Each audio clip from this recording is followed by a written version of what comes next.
Welcome to the Infowars Nightly News. I'm David Knight. It's Wednesday, June 19th, 2013, and here are our top stories. Tonight on the Infowars Nightly News, the Russian cyberspace head calls for the internet kill switch. Then, will the EPA allow even more toxins to reach your dinner plate? And the official TWA 800 story comes crashing down. All that and more coming up on the Infowars Nightly News. I mean, just over-the-top authoritarian scum. Well, when government fails or when it acts criminally, they always use that as an excuse to make government bigger. And that's true of other governments as well. The Russian government now is using the U.S. snooping as an excuse to extend a internet kill switch. In an article by Paul Joseph Watson on Infowars, Russian cyberspace head calls for internet kill switch.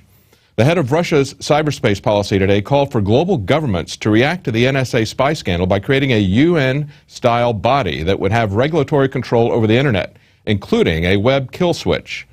During a speech at a specially arranged meeting initiated by the upper house of the Russian parliament, Information Society Development Commission head Ruslan Gatarov called for a newly created group to control the World Wide Web, quote, so that everyone, not only the U.S., has access to the master switch. As Alex Newman reported, the controversial plan discussed at the conference would allow governments to shut down the web if they claimed it could interfere with the internal affairs of other UN member regimes. Now, this is nothing new. For several years now, every few months, the UN has been pushing for just this sort of thing. They just had a conference in May 14th through 16th in Geneva. It was the fifth World Telecommunications Policy Forum, and it was run by the UN's ITU. So they've been trying to get the internet under UN control where they could shut it down at any time for quite some time. But who needs a kill switch when you can just go in and accuse people of a copyright violation as they did with Megaupload and take everything that they've got? And now they have deleted that. In an article from RT, Dotcom says all Megaupload servers are have been wiped out without warning in a data massacre. Dotcom has accused the U.S. government and LeaseWeb, one of the hosting providers of former file-sharing site Megaupload, of deleting millions of personal files without warning. This is the largest data massacre in the history of the internet, Dotcom wrote on Twitter. Lawyers representing his former company have repeatedly asked LeaseWeb not to delete Megaupload servers while court proceedings are pending in the U.S., he said. My goal is, within the next 5 years, I want to encrypt half of the internet. Just reestablish a balance between a person, an individual, and the state, he said in an interview, because right now we're living very close to this vision of George Orwell, and I think it's not the right way. It's the wrong path that the government is on, thinking that they can spy on everyone. And that's a key thing, because in this situation, his case is still before trial. And so what they've essentially done is destroy the evidence.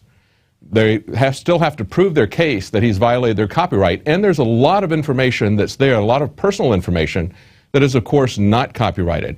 That all has been destroyed, right down the memory hole.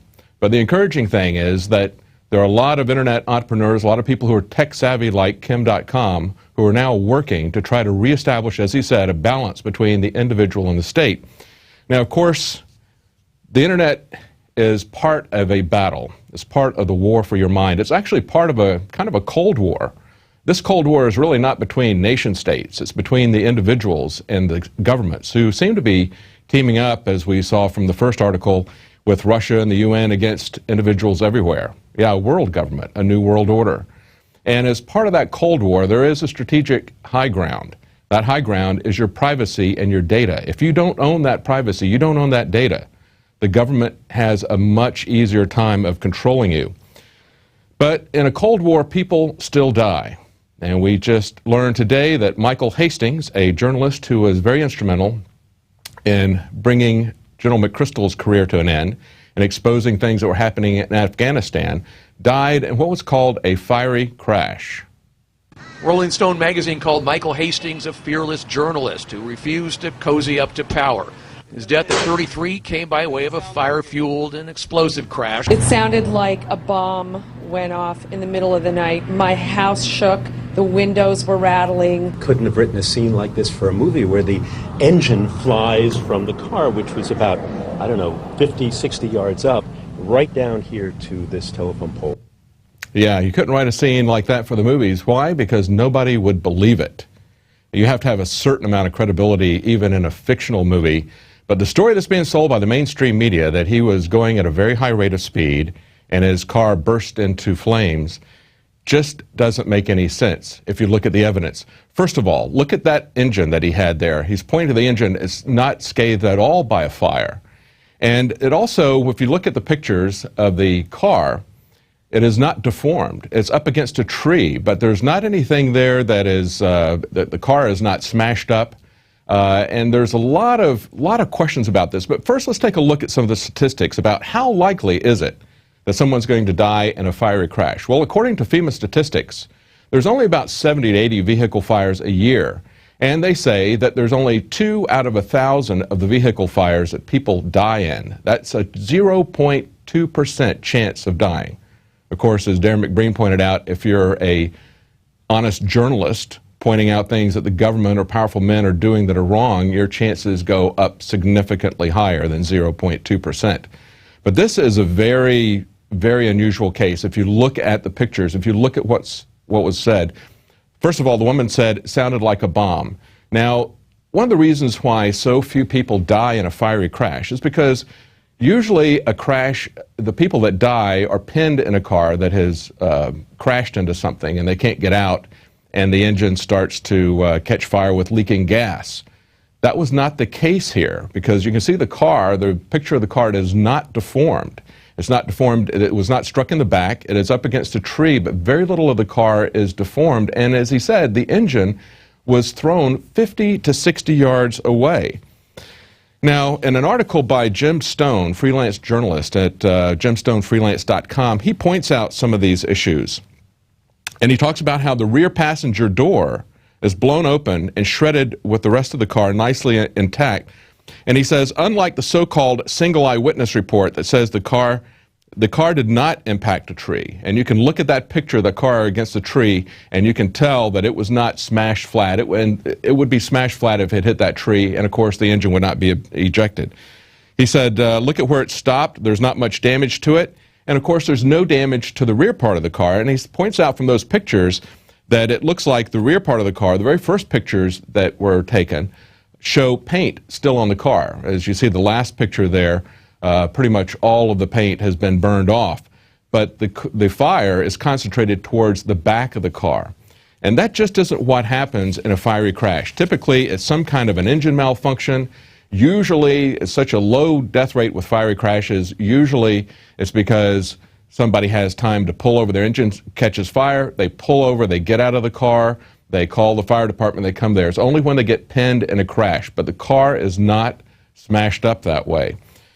So very, very unusual circumstances with that crash, and frankly, it just doesn't look like the narrative makes any sense. Only one person said he was going at a high rate of speed. And certainly if he was going at a high rate of speed, you would expect to see much more damage done to the chassis of the car.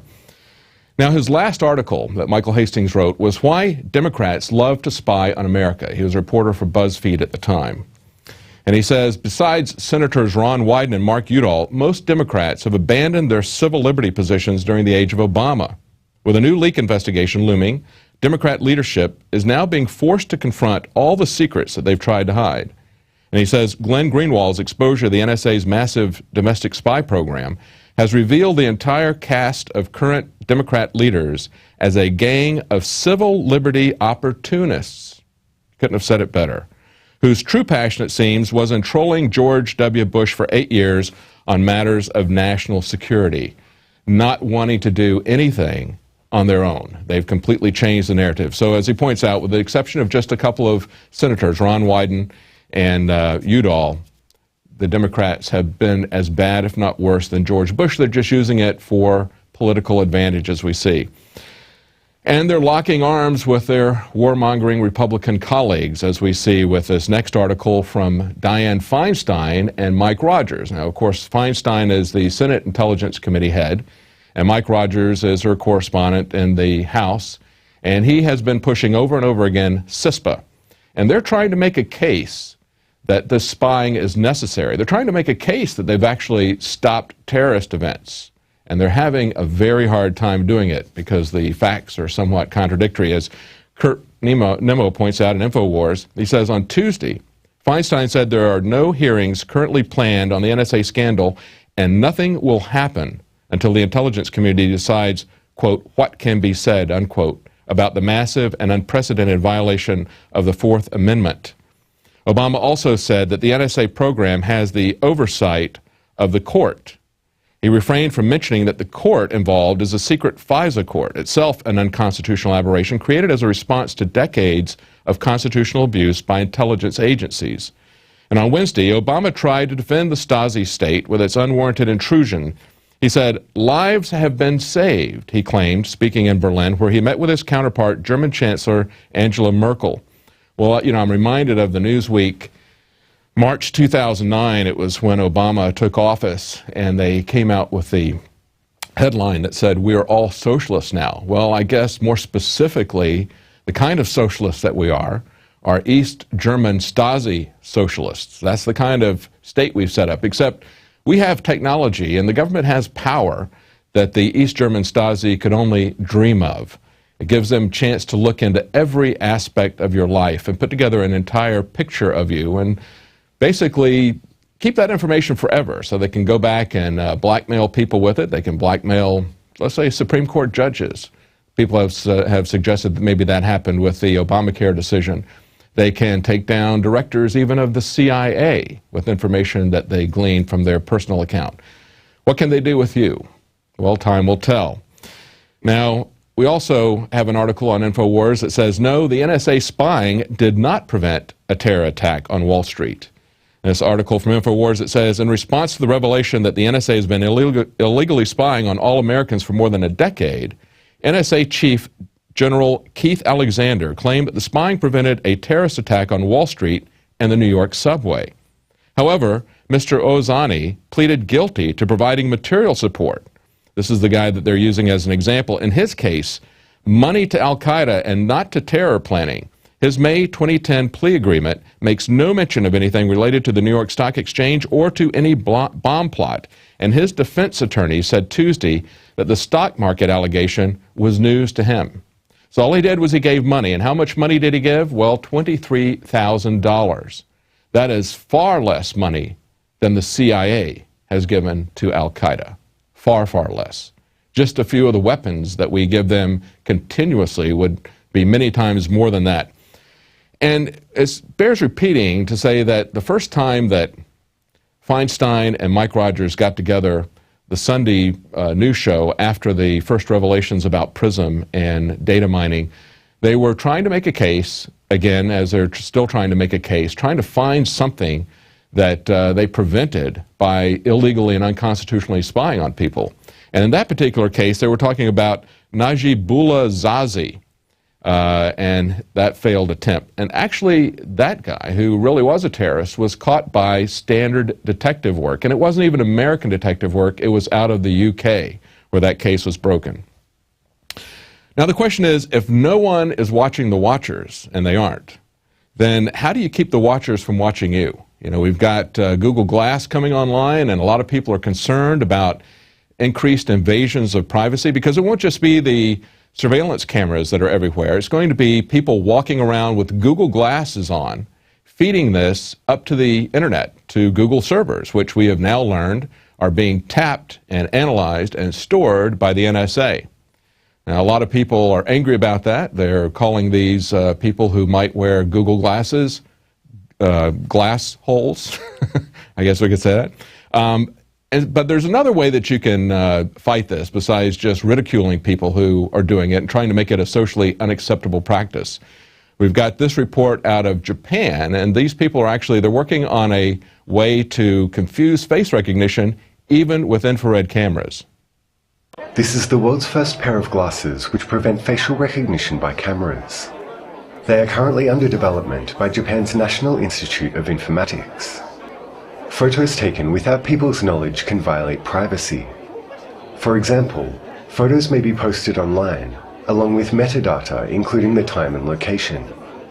But by wearing this device, you can stop your privacy from being infringed in such ways.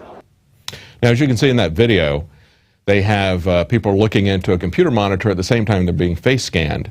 And when the computer monitor can recognize their face and lock in on it, they get a green bar or a green square around it. And as soon as they turn on the infrared LEDs, that goes away, it confuses it. Now, he's saying that there are other types of cameras that can be used to identify you, do face recognition, and they're working on alternative ways to defeat that as well. And I think they're going to have a really strong market for that, especially if they put them in, let's say, a Guy Fawkes mask. We'll see how that develops. Now, our next two stories are about whistleblowers. And it turns out that, and these are two new whistleblower stories, actually, that we haven't covered before.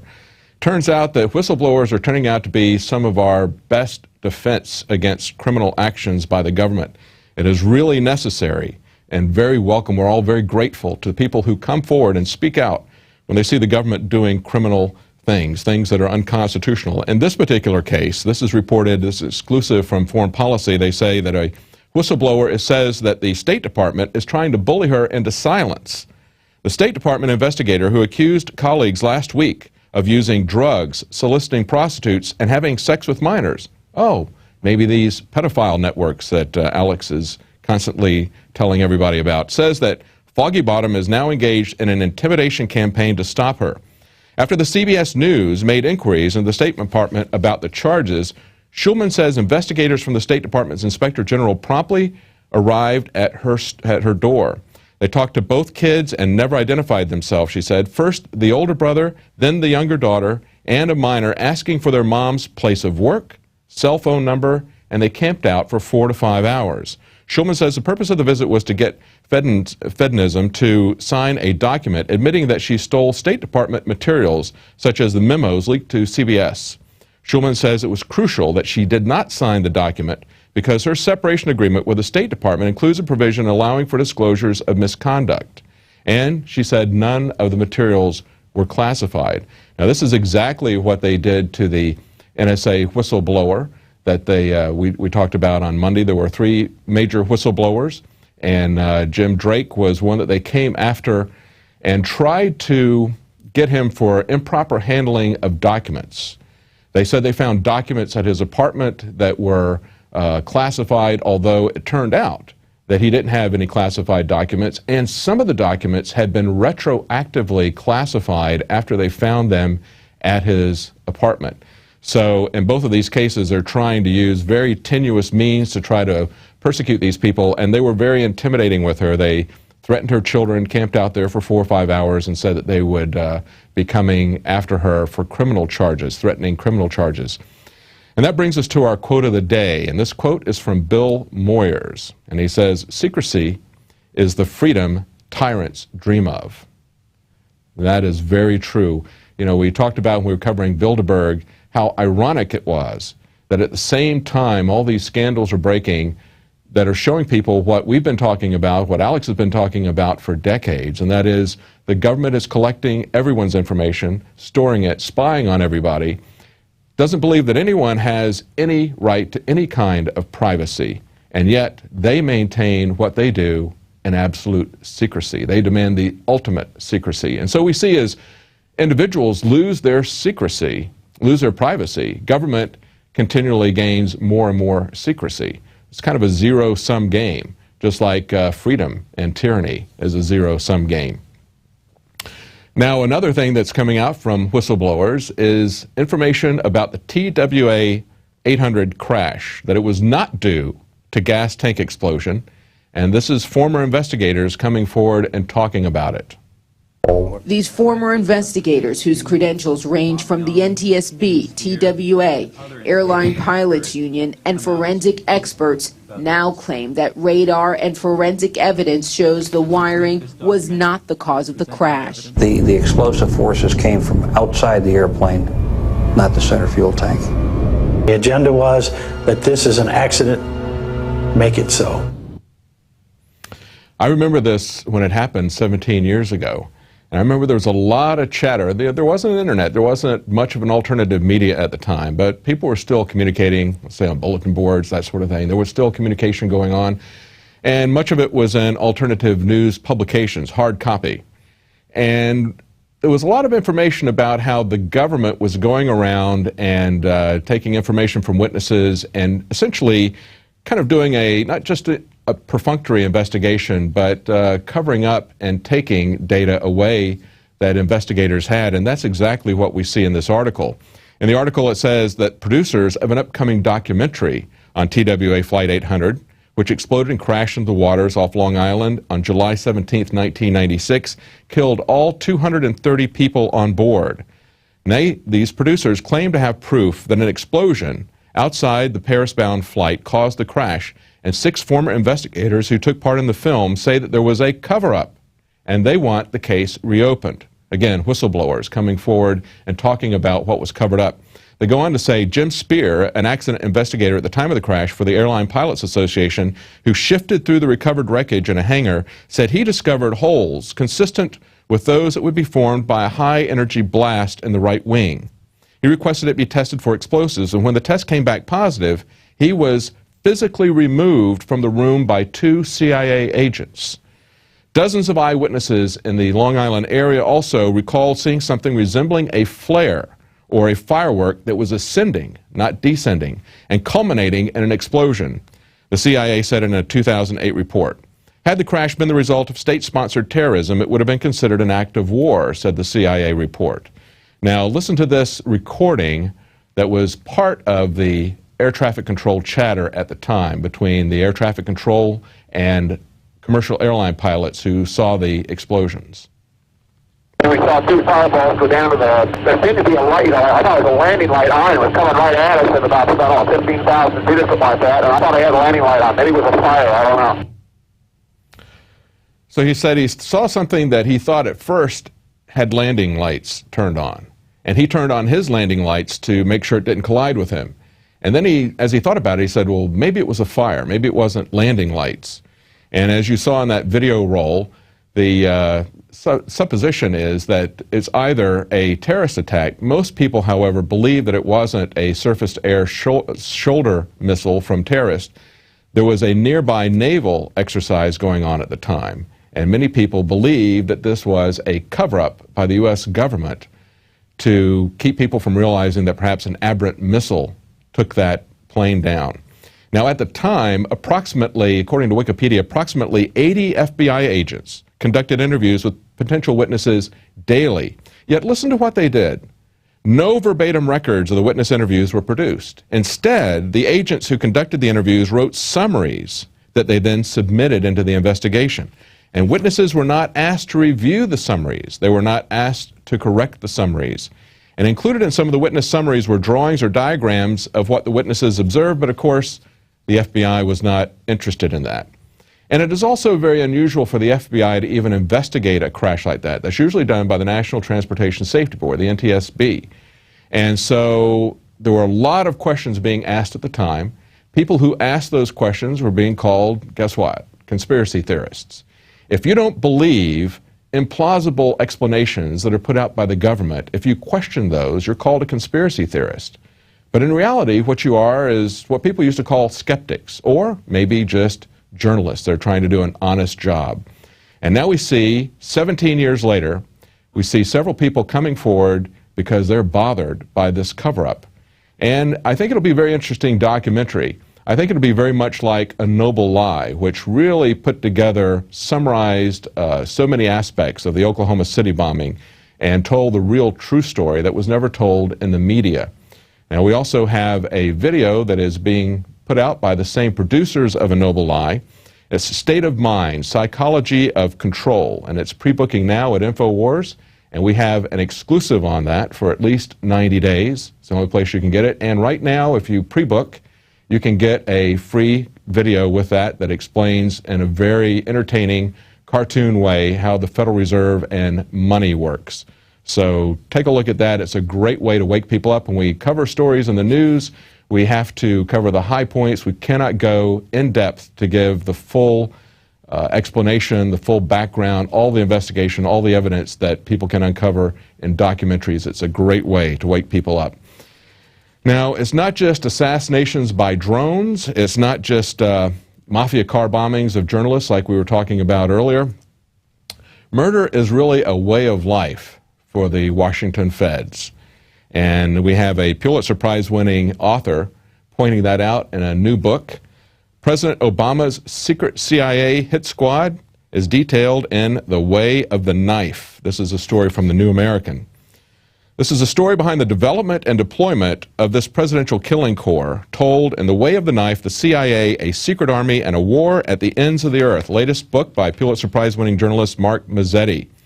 Now, President Barack Obama has converted the CIA, he says, into his personal army and granted it unfettered assassination authority. And just as the CIA has come on to take tasks traditionally associated with the military, with spies turned into soldiers, just the opposite has also occurred. The American military has been dispersed into the dark spaces of American foreign policy with commando teams running spying missions that Washington would have never dreamed of approving in the years before 9/11. Prior to the attacks of September 11, the Pentagon did very little human spying, and the CIA was not officially permitted to kill. Not officially, of course. In the years since, each has done a great deal of both, and a military intelligence complex has emerged to carry out the new American way of life. Now, the sad thing about this is that, as he points out, and as we learned in the Church Commission, the CIA was very much in the assassination business. But what we're seeing now is a government that is absolutely unashamed of its criminal, unconstitutional, immoral, unlawful assassinations. I mean, what else can you say about it? And yet they do it in the open. They do it without anyone going to jail. And they're basically flaunting these murders. Now, coming up after the break, we're going to have a interview with one of the plaintiffs in the recent Supreme Court case, Genae Girard, and this was the case about genetics, where you had a large company try to get a patent on human genes. And we're going to talk about the results of that, and we're going to talk about her activism and how they got that turned back. But it takes a little bit more for victory against some of these things, as that was happening just this week. The EPA is now proposing new regulations that will make breast cancer, which the gene test was all about detecting your risk of breast cancer. Well, now that risk is going to go through the ceiling if these new EPA regulations are going to go through. And in an article today, Natural News pointed out that this is a time where the EPA is looking at getting public comment, and very few people are leaving public comment. They say this is an urgent action alert from Natural News and the Health Ranger. Public comments are due by July 1st, that's only a couple of weeks away, to object to new EPA regulations which are already in place, allowing glyphosate contamination of food crops. Now that is Monsanto's Roundup, that's the scientific name for it, glyphosate. Allowing that to contaminate food crops, edible oils, and waterways at concentrations which are thousands of times higher than the amount needed to cause cancer. It allows forage and hay teff to contain up to 100 parts per million glyphosate. That's over 1 million times the concentration needed to cause cancer. It allows oilseed crops, such as flax oil, canola oil, soybean oil, olive oil, etc., to contain up to 40 parts per million of glyphosate, over 100,000 times concentration needed to cause cancer. And the EPA says that no one even commented on all of this when it was initially filed. And there were no comments received in response to the notice of filing. Since then, a total of only 396 people have posted a public comment at the time of this story being published today. That's right, only 396 people had left a comment. And of course, that is something that's important to go in and comment on that from the EPA. They take your silence as an excuse, as your approval, your silent approval. So don't give them that approval. Tell them that you're very much opposed to them increasing the glyphosate allowances on crops and waterways. As the article pointed out, it's several thousand times, 100,000 times, 1 million times in some of these cases. What we know is a level that increases the rate of breast cancer and other forms of cancer by several 100%. So it was 500%, I believe, to 1,000%, which is like 5 to 10 times what you would normally have as risks. So at the same time, we get some positive news from the Supreme Court saying that it is now going to be more affordable for people to do tests to assess the risk of breast cancer. The EPA then turns around and is proposing regulation that is going to allow Monsanto to have Roundup runoff that is going to send the risk of breast cancer and other forms of cancer through the roof. Now, with our borders essentially open, how do you get an immigration bill passed? Well, you do that with a lot of amendments.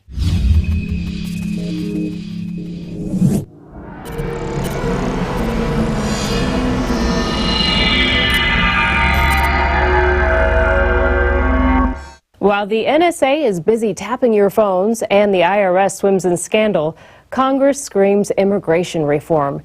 Here's a huge example of how the bureaucracy has run our country into the ground.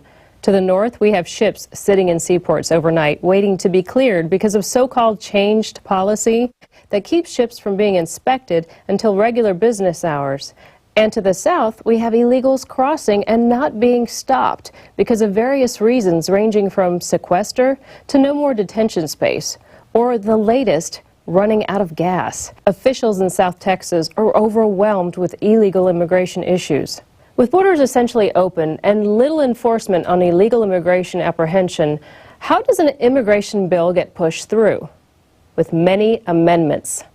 Senator Ted Cruz tweets, "I'll file amendment to immigration bill that permits states to require ID before registering voters and close this hole in Fed statutory law." Senator Rand Paul has introduced an amendment called Trust But Verify that would give the Congress power to vote and require the DHS to deliver on border security promises, including border fence and an identification system. The Paul outline also states if the border is not secure, then the processing of undocumented immigrants stops until it is secure. Securing the border and the vote is vital, and getting the DHS out of 7-Elevens and onto the border makes more sense. The DHS has enough money to run their outlandish urban warfare drills in the middle of Los Angeles. Why not take their Hollywood acting to live action on the border? The new DVD, State of Mind, exposes the technology behind mass mind control. For a limited time, when you order it on DVD or Blu-ray at InfoWarsStore.com, get the animated film, The American Dream, for free. Visit InfoWarsShop.com and secure your copy today. I'm Gigi Arnetta with an InfoWars Nightly News Alert. Well, stay tuned after the break for an interview with Genae Girard and find out what her victory at the Supreme Court means for the health of you and your loved ones. Now you can watch Alex Jones live at Infowars.com/show. You'll find links to all of our content there and a free 15-day trial for Prison Planet TV. You can also browse the network, the Infowars Nightly News, and over 60 movies and documentaries all together in one place. You can watch the Alex Jones radio show live as it happened. So check it out, Infowars.com/show.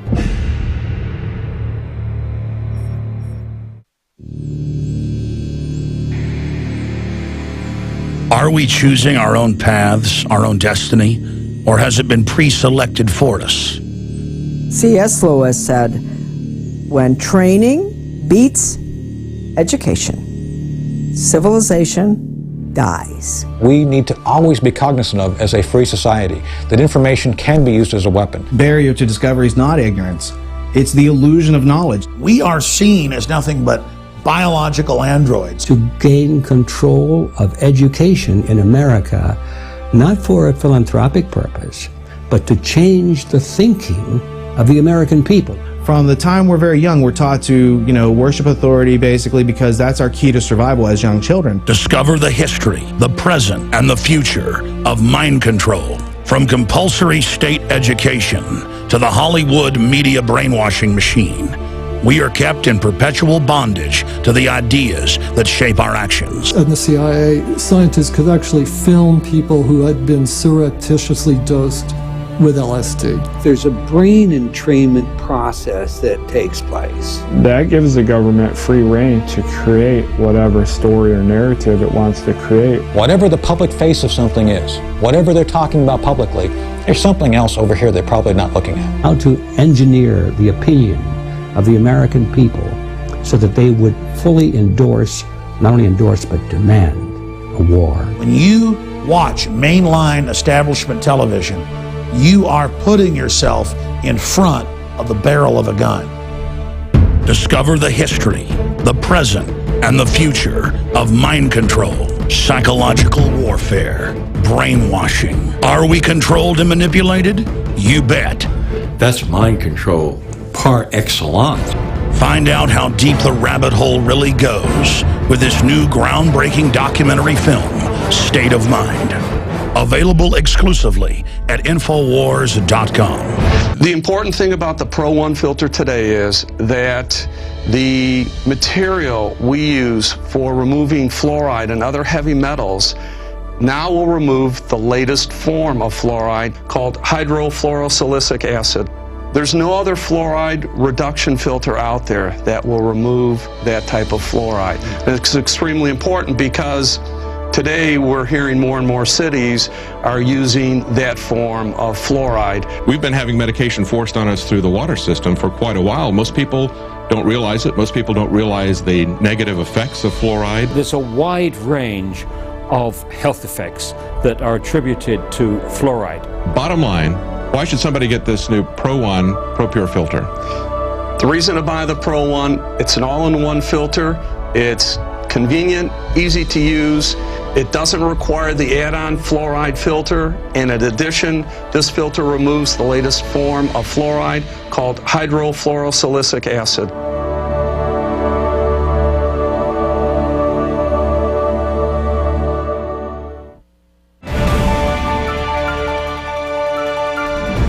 Well, the question is, what can be patented? Now, we all agree that intellectual property should be protected. You probably think of a patent as something that is very specific, a specific invention. But patents have become something that is very broadly defined. If you look at interface patents, for example, you'll find that there are patents for playing a video on a browser window, something that general without any specifics to it. Now, this has come recently to affect all of our health, not just the gadgets that we buy. And there's a Supreme Court decision. We have a plaintiff with us that was in that decision that determined whether or not our human genes could be patented. And joining us in the studio today is Genae Girard. Genae, welcome. Thank you. I appreciate it. Well, thank you. We appreciate you taking this all the way to the Supreme Court. That's not an easy fight. I mean, you had cancer and you had to go through that, and then you had to go through fighting the legal system. Tell us a little bit about how you got involved in this, and tell us your story about how this testing made a difference in your cancer situation. Well, basically, I was originally diagnosed at age 36 in 2006. And at that time, I got the diagnosis, and so they kind of rush you in to figure out what your next steps are. And after getting my diagnosis, I had to meet with the oncologist, and the oncologist basically said, we'd like to determine whether or not you're predisposed for the breast cancer gene, either the BRCA1 or BRCA2 gene. And I said, well, how do you do that? And they said, well, there's one company that runs the test, and we take a blood sample and we send it in, and then we can determine that. The reason that that was important is because if you're BRCA1 positive, that means that you should consider getting a double mastectomy versus a single. And then if you're BRCA2, that means that you're at a higher chance, a 5 times higher chance of not only getting breast cancer again or recurrence, but also ovarian cancer. So I actually tested positive for the BRCA2 gene. So that was in my 30s. I was divorced, and it was very disconcerting because I didn't have children, and I was going to have to make some really tough decisions. Right. And so I had gotten second opinions along every step of the way with my treatment, including pathology on my tumor, you know, my surgical decisions. And so I thought it quite natural to get a second opinion on the BRCA test before I made these, you know, major decisions. But they wouldn't let me. Myriad Laboratory wouldn't let me. They wouldn't let me run it again. They wouldn't even run it again. Yeah. Wow. Now, why wouldn't they run it again? Did they give you a reason why they would not do it? No. No reason? No reason. Wow, that's amazing. So you went, what did you decide to do at that point? Well, I decided to go ahead and do the double mastectomy and also to do the oophorectomy, which is ovarian removal. I thought it was the safest thing to reduce my chances of reoccurrence. Cancer runs in my family. So, you know, I had some questions about just the, you know, historically with my family, what that might mean. So I went ahead and made those choices. Now, how did you get involved in the lawsuit? Well, ACLU has a subset called the Women's Rights Project. And so they take on cases that they believe are unconstitutional. So at the time, they started looking for women that represented different facets of a lawsuit against Myriad. So, for example, one, her insurance was not accepted by Myriad. She's a single mom. She couldn't afford it. Another was... it's quite expensive. $3,600. Wow. Yeah. Wow. So, and they're the only ones allowed to do it. They had patented the test. The gene. The gene, exactly, which they wouldn't even let anybody else look at the gene that they had discovered this. Ironically, there are a number of institutions that could run the test, but they would slap them with a cease and desist order saying it was illegal because they own the patent. Wow, that's amazing. Yeah. So how did you find that out, about their monopoly, essentially, on looking at the gene? When I tried to get my second opinion, I couldn't find any. So then you looked up the ACLU and you found out that they were starting this class action Actually, they found me. Oh, They found me. I was a referral from another patient that knows me really well, and they thought, you know, because of my status, that I would be a good fit for the case. Wow. Now, did it lose at some lower court levels, or did you win all the way through? This is the hard part.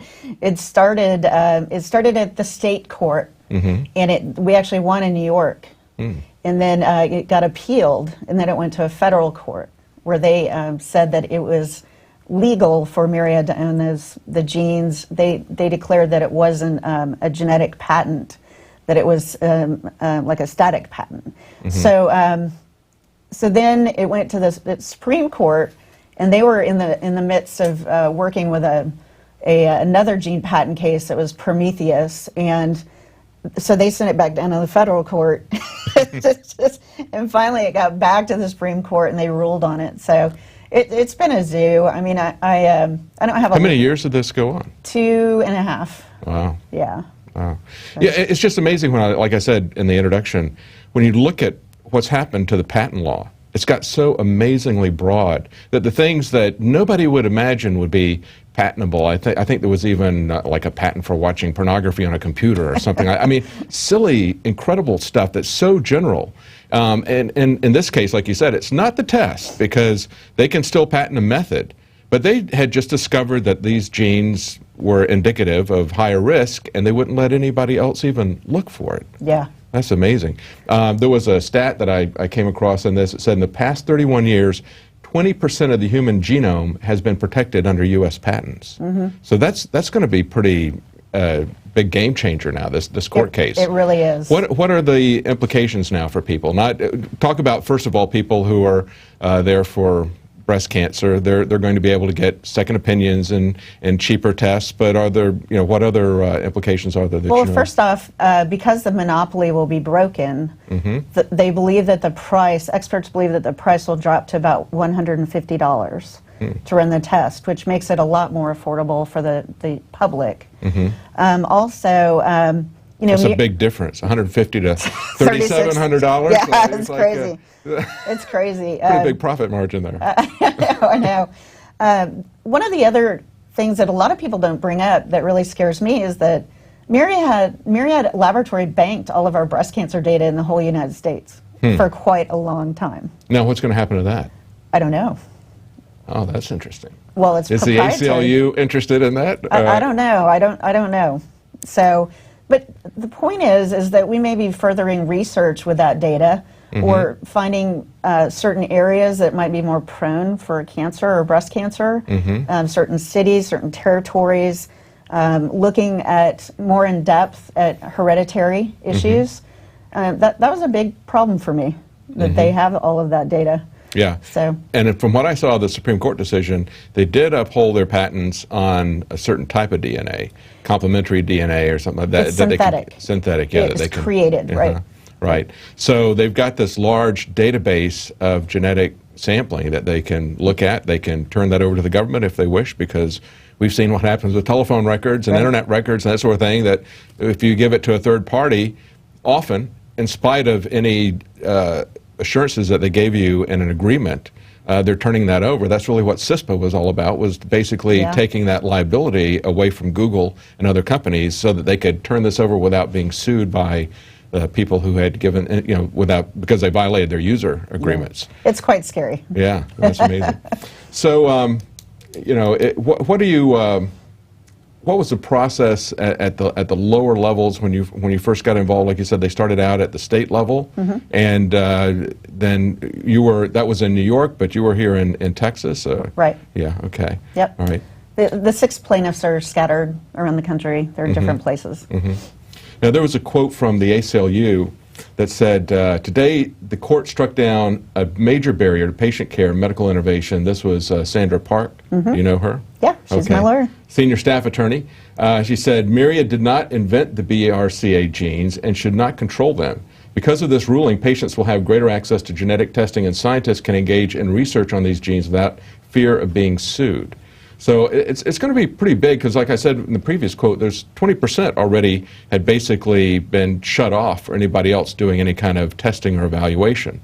And now those are going to be opened up for people to do things, and it's got big implications as well for pharmaceutical companies and the types of patents that they have there. And that's a big thing that we're seeing in healthcare costs, is the cost of drugs and then pushing this.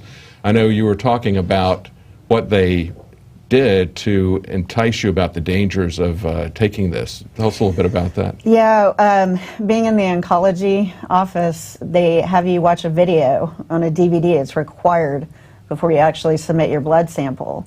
And I didn't quite like it, because it was kind of a bullying tactic. It was very dark and scary, and it was very influential to try to get you to make that decision to take the test.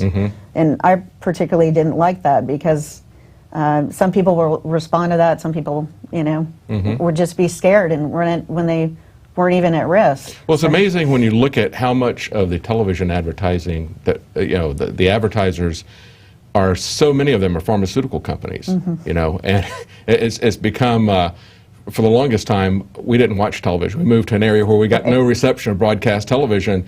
And so for about a 10-year window there, I hardly ever watched television. We would watch movies, but we wouldn't watch television. When I came back and started watching it, I was absolutely amazed. It was like every other commercial was a drug commercial. That's true. and so it is a very much they're pushing this on people. Commercials are very, very effective. And when they have you in a situation where you're scared, you've just been diagnosed with cancer, and then they run this on you so that they can make these obscene profits. I mean, when you think about this, at $150, other people are making a very good profit to do this test for $150. They were making, we said, $3,600, $3,700? They charge $3,600, and they run 100 tests per day. Wow. Wow, that's amazing. Yeah. Well, where do you go from here? Is there anything else that You mean the next adventure? What's your next adventure? Well, I actually run a group of 36,000 breast cancer followers in the United States. So, within my group, I run a website called Beyond the Booby Trap. And basically, it's about patient advocacy so that women can educate themselves, talk amongst themselves, and be able to know what to expect, so it reduces some of the fear of treatment. That's great. But also helps them make decisions. That's great. Informed decisions. We have our closest friend has breast cancer, and has come back a second time, and she's in the medical profession, so she it's not the sort of thing where she doesn't know about some of this, but it's still a personal thing that she's got to go through. It's great to have a support network like that. The name of that website is beyondtheboobytrap.com. Okay, great. Well, thank you so much for doing this. It's a wonderful thing that you would take this on, especially when you're sick, that you would take on and fight for people's rights, everybody's rights, not just yours, but so many people now are going to be helped by this decision. I really appreciate you doing that, and I know a lot of people are very happy with what you've done. It's going to make a big decision, a big difference in a lot of people's lives. Well, thank you for that. Thank you. Thank you. Well, that's a very important case, and as Genae pointed out, it was a long process. It took them over 2 years to go through the courts. But you know, the process actually begins with waking people up. It begins with information, with understanding what the government is doing. Who would have thought that companies were allowed to patent your genes and charge exorbitant, greedy prices for these tests that they're performing? So the process of waking up is something that you can help people do with a subscription to Prison Planet TV. Just one subscription will help you share that with up to 10 people at a time, and it also helps us support our media operations here. So go to prisonplanet.tv and sign up for a subscription if you're watching on YouTube. We certainly would appreciate that, and it will help you to wake up other people and inform them. Well, that's it for tonight. We'll be back tomorrow at 7 Central, 8 p.m. Eastern.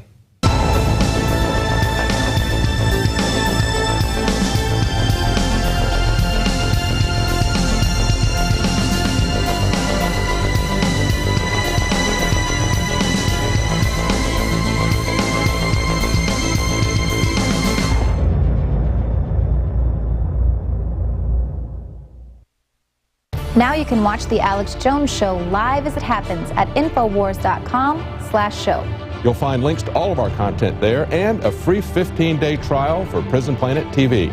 More than 60 movies and documentaries all in one place at Infowars.com/show.